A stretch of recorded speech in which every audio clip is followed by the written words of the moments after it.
The Chiru, perhaps the world's strangest antelope.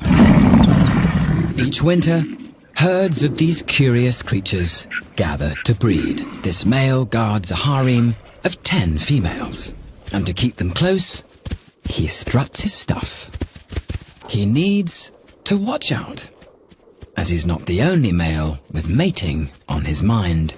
Rivals are gathering and fighting amongst themselves.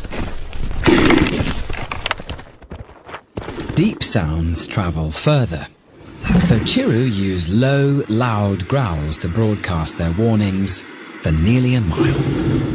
A rival roars in reply.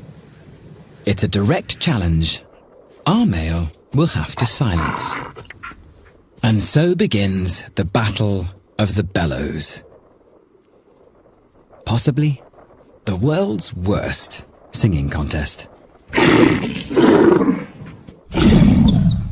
On most occasions, these growl-offs are enough to settle any dispute. But today, our male has met his vocal match. Now, with his harem at stake, he must see the intruder off. Even with little oxygen in the air, Chiru can run at 50 miles an hour.